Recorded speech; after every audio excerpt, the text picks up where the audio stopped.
Now, at least 14 people have been killed in street riots across Turkey as Kurds protesting over Islamic State's advance in Syria clashed with police. In Istanbul, crowds called on the government to step up support for those stuck in the Syrian city of Kobani, which is close to being overrun by militants. Security forces responded with volleys of rubber bullets, and hundreds of demonstrators in the Kurdish-populated city of Batman set up barricades and hurled stones and firebombs at police. Riot squads hit back with tear gas and water cannon. Clashes have also erupted in at least 6 other Turkish cities, and curfews have been imposed in a number of provinces. Kurdish anger has spread beyond Turkey, though, to many European nations too. In Brussels, for example, dozens of Kurdish demonstrators burst into the European Parliament on Tuesday, demanding EU military intervention. In Germany, home to the largest Kurdish population in Western Europe, around 100 protesters blocked the rail tracks at Berlin's main station. They also clashed with supporters of Islamic State armed with knives and machetes. And at least 14 people were injured and taken to hospital. There were similar demonstrations in Paris, where people rallied outside the Elysee Palace. And in the Netherlands, a crowd of Kurds stormed the Dutch parliament in The Hague, warning that Kobani could be facing genocide.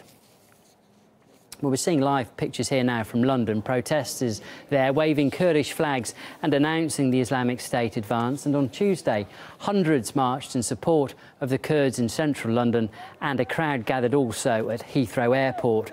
One Kurdish activist told us they're angry with Turkey over sending weapons to terrorists across the border.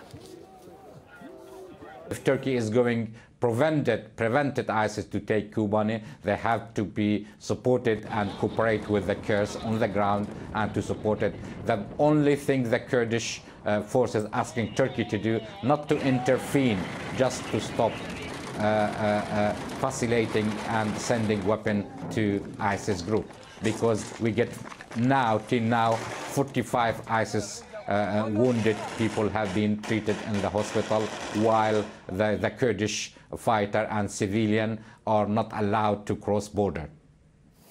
Kobani is located just a stone's throw away from the border with Turkey, and Ankara says it is about to fall into the hands of the jihadists. That's despite the US-led coalition carrying out more airstrikes.